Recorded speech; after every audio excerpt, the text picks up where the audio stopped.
Hi, everyone. My name is Jim Semick, and today we're going to be talking about the Essentialist Product Manager. It's really about how product managers can do less but better, how you can be more effective in your job and in your life as well. And a little bit about myself. I have been in product management for about 15 years now. I've taken several software products from conceptual stage all the way through to successful market launch. Before ProductPlan, where I'm co-founder and chief strategist, I was previously at Appfolio, which is a B2B software company. And then I helped launch GoToMeeting, GoToMyPC, and GoToWebinar. These are some of the earliest SaaS products. And I wrote the product requirements for those products. I'm very proud of that. And today I am co-founder of ProductPlan, which develops product roadmap software. We have product managers and product teams all over the world using our software to create their product strategy. And like most of us, we find ourselves doing so many things at the same time. I think like a lot of you, a really busy, full life. I have two boys. They're twin boys who just turned 18, and I'm very proud of them. And in addition to leading teams at ProductPlan, I also have an active social life. I have a partner that I love traveling with. I volunteer my time at various places, including lecturing at the University of California here in Santa Barbara, California. I spend my time outdoors. I love hiking and running and paddleboarding. And of course, now in this time of distributed work, I find myself trying to do a lot, trying to spend a lot of time behind the desk in meetings and a lot of Zoom meetings and online meetings. And I find myself scattered, I think, like a lot of us. And not that long ago, I found myself asking these questions. Am I working on the right things? I sometimes feel a little bit out of control with my life, trying to please a lot of different people, trying to please and make time for friends and family and work, of course. And I always am looking for different ways of trying to fit it all in. And I'm sure that some of these concepts resonate with you. So I recently read a book about essentialism. And it's this idea of doing less but more. So I think a lot of you have already come across this concept of essentialism, but I'll give you a little bit of an overview of it. I believe that this has a lot of implications and benefits for product managers specifically. So for those that are developing products and building product teams, leading product teams, or you're a product manager or UX researcher, I think that a lot of these concepts will resonate with you. I also feel like the concept of essentialism has a lot of benefit for our personal lives as well. So I'll touch on a little bit on both of these concepts as we go through this. So first, the concept is about doing less but better. Essentialism isn't about trying to get more done with your day. It's actually about stripping away the things that don't really matter to you. It's about things that, stripping away things in your product and in your life that aren't really part of your key values. And part of the process is to evaluate what's important to you and actually taking away things that don't really lead you to a higher goal.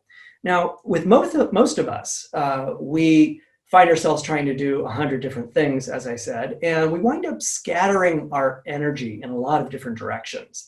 And as a result, we make very little progress in our life on these important things to us.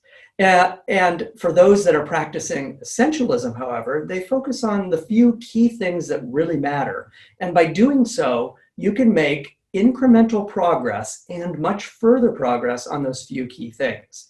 Now, for those of you that are interested, the concept of essentialism in a book written about it was written by Greg McKeown, and it is called Essentialism, the Disciplined Pursuit of Less. And I highly recommend it. Now, for product managers, we often find ourselves falling into this trap of non-essentialist habits. And I certainly have fallen into these patterns myself. And some of those are different beliefs that influence our behaviors. And one of those behaviors is that we believe that it's all important. It all needs to get done. And as product managers, we're often seen as the product expert.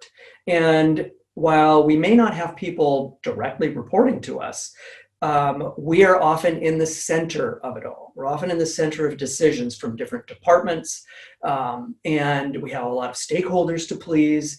And sometimes we're the master of none, but people still come to us with their questions. They come to us for decisions and so on. And so we have this feeling, and we, in some ways, often like this chaos, but we have this feeling that we need to be all things to all people.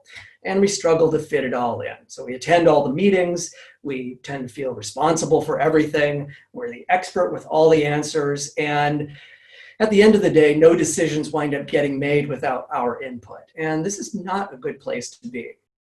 I've been there myself when I've been at previous companies, and as a very early stage product manager, really the one who knew the most about the market, who knew the most about the market problems, who really understood the customer voice.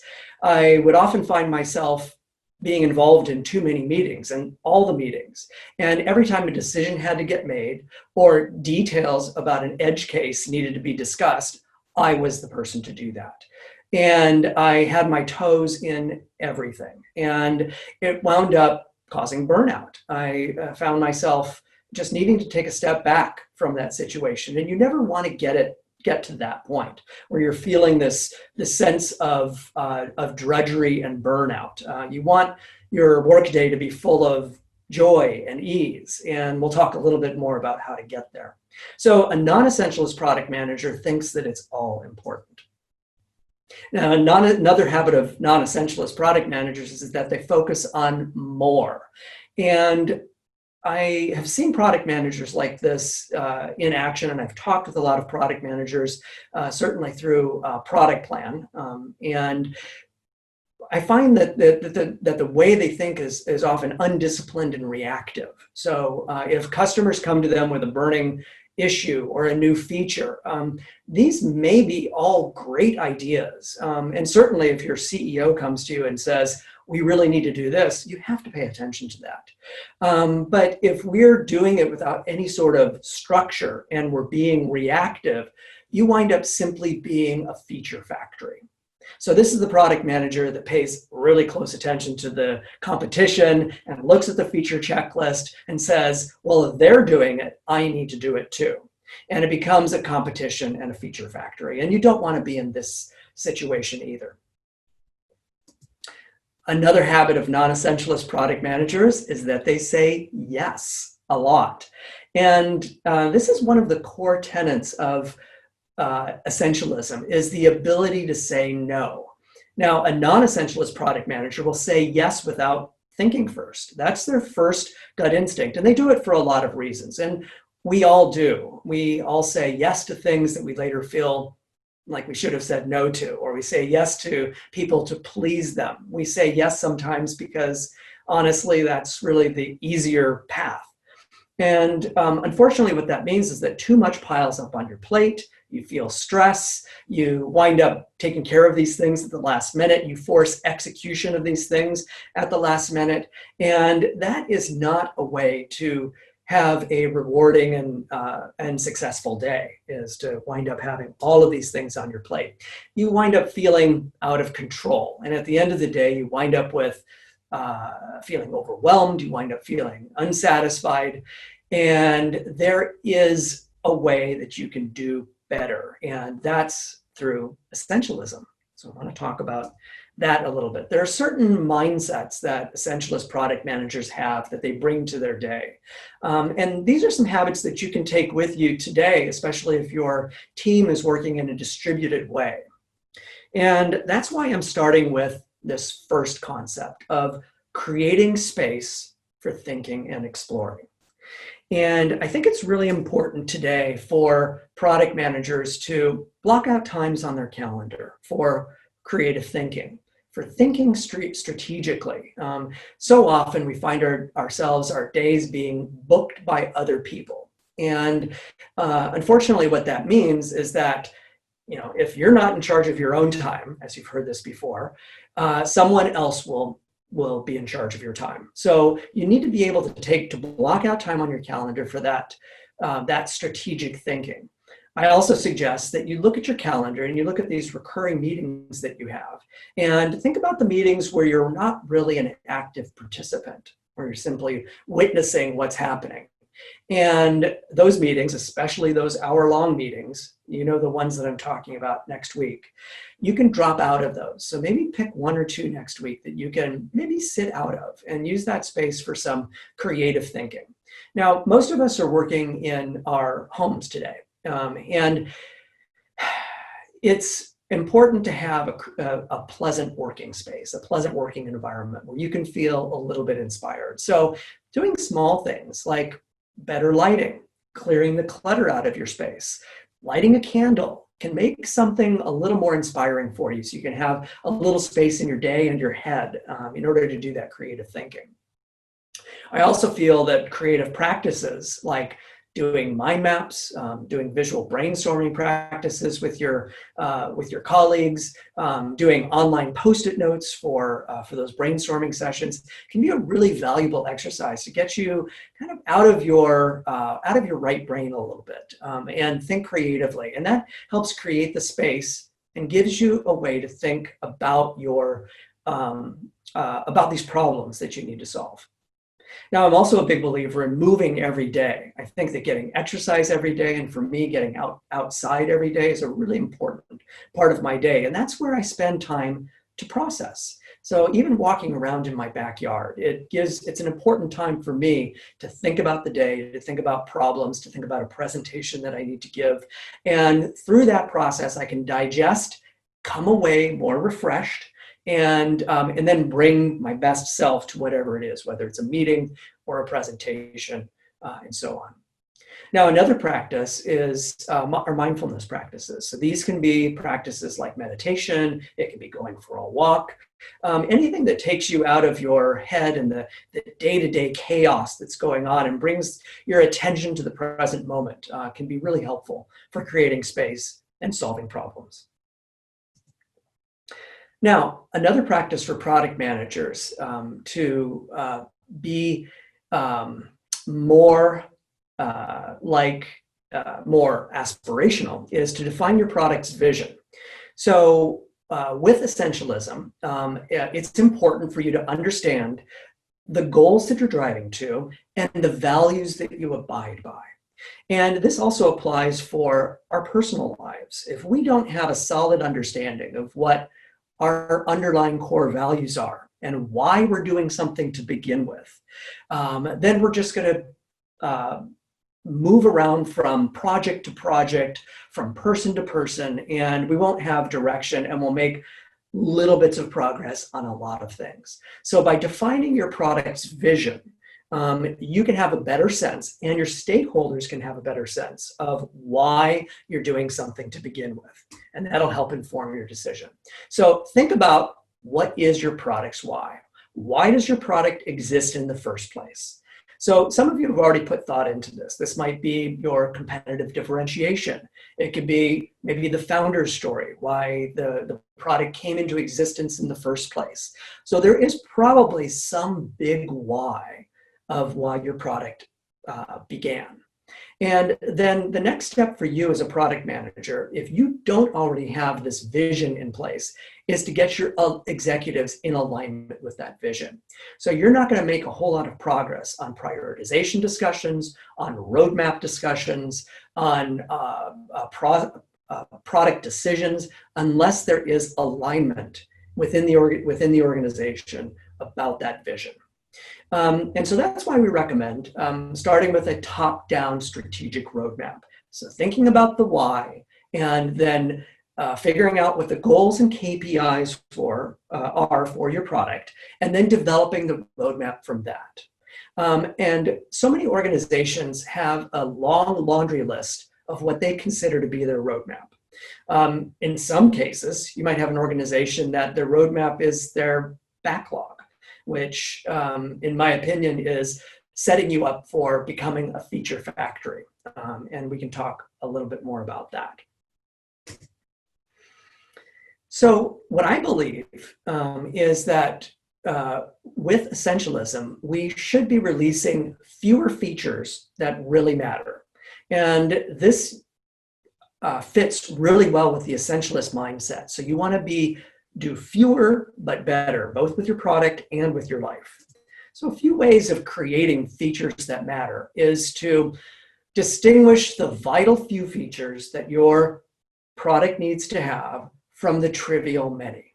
And what I mean by that is that if you're taking a lot of feature requests from all of your stakeholders, including customers, and you're throwing those into sprints without any sort of master prioritization framework, even if that framework's in your head, you're setting yourself up for a product that is not going to be compelling.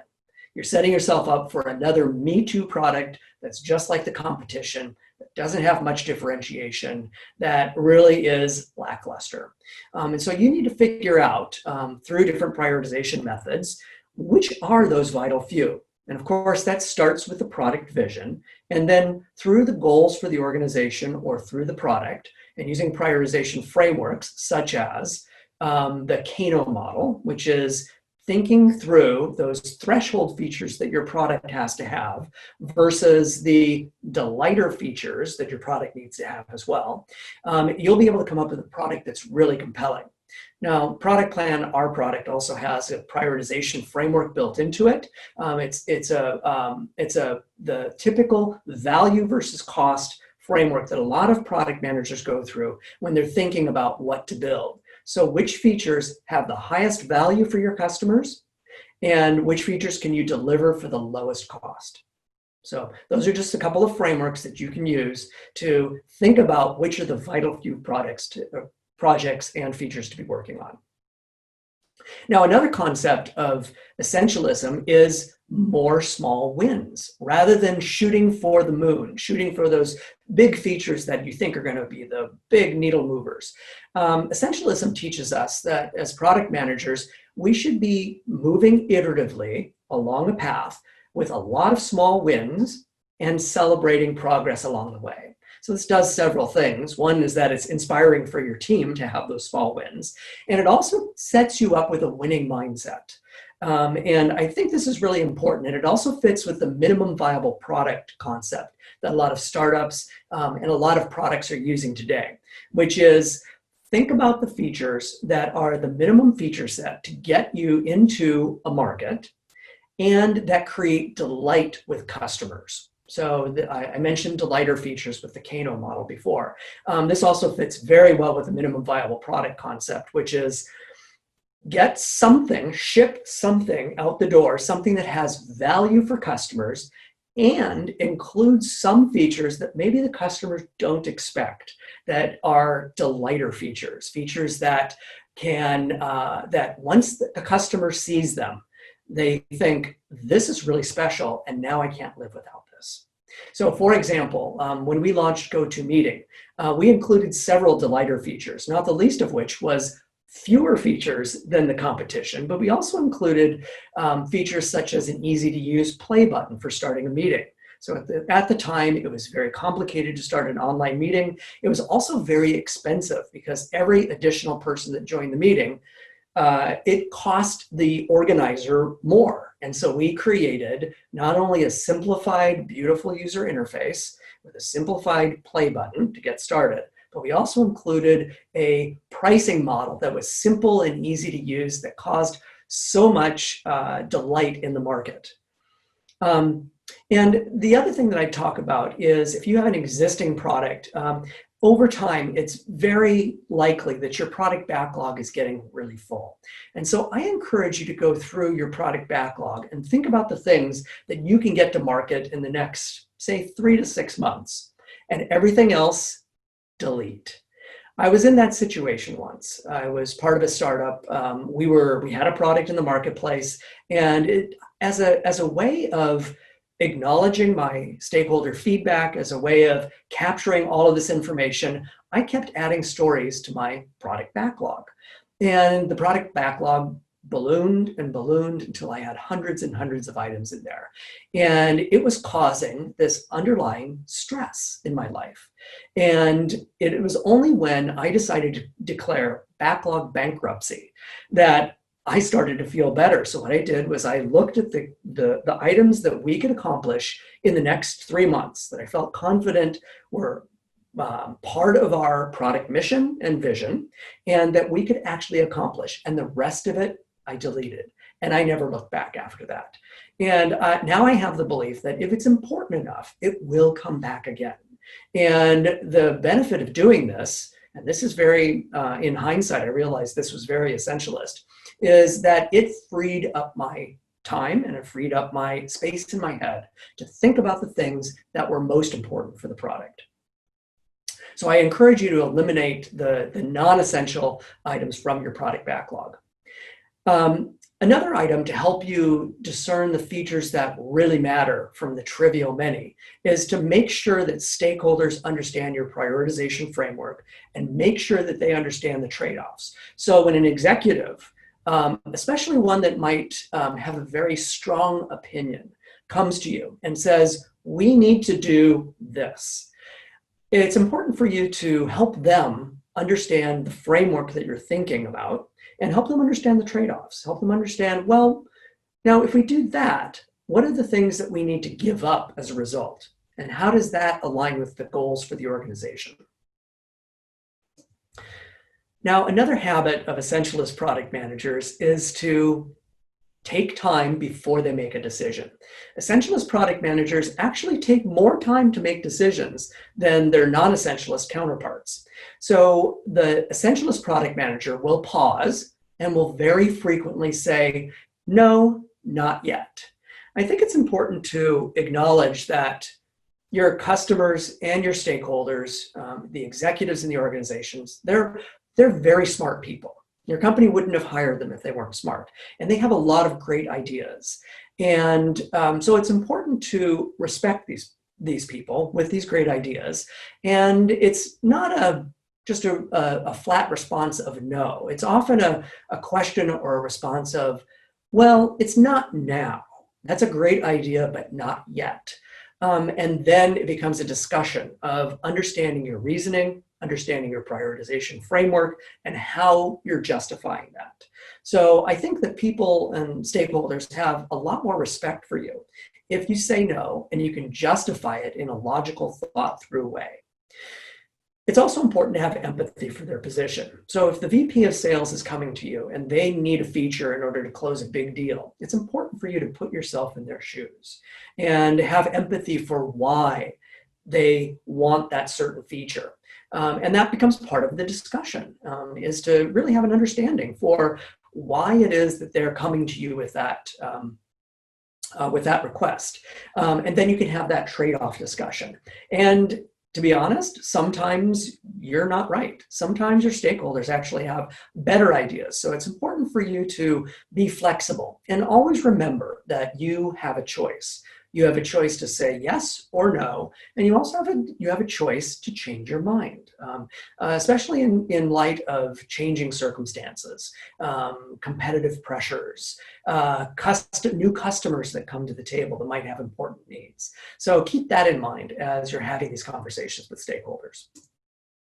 Now, essentialism has so many benefits. If you follow these practices, I believe that you will begin to build products and have a life that matters more by focusing on the things that really matter and getting rid of these things that take up a lot of time in your life that don't truly matter to your mission. You can wind up having something that's more rewarding. And you're also making these choices along the way that help you do great work. If you're simply running from meeting to meeting and you're stressed out and you're waking up in the middle of the night, stressed out about something that's coming up the next day, you're probably not doing your best work. So by creating space in your day, by thinking through very consciously about which things in your life and your product matter, you can do better work. And through this, you can get the right things built for your market. You can actually build better products through this process. And best of all, you can experience your day and hopefully your life with a sense of ease and joy along the way, because at the end of the day, it's about happiness. It's about these things. It's about experiencing joy. And I encourage you to think about that. And the first way of thinking through it is through reading books. And one of them I would recommend is this book on Essentialism that I mentioned early on. And you can get this, of course, in different locations on Amazon and so on. And I've also written articles about this way of thinking. Recently wrote an article about the essentialist way to building better products. And you can find this article and more on ProductPlan's website and the blog. And you can just search for Essentialism to find it. And finally, we have a number of resources for product managers, especially new product managers who are just beginning to understand these concepts of prioritization frameworks. And I wrote a book recently about how we found product market fit at ProductPlan. And I also include stories from some other experiences and how you, with your product and your features, can find product market fit faster. And you can find that again on ProductPlan.com. So thank you very much for listening. I've really enjoyed telling you about these concepts. Feel free to link in to me just find me on LinkedIn at Jim Semick. You can follow me on Twitter at Jim Semick if you like. And I'm happy to continue the conversation here. And I'd love to hear from you, and I'd love to hear what you think as well. Thank you very much.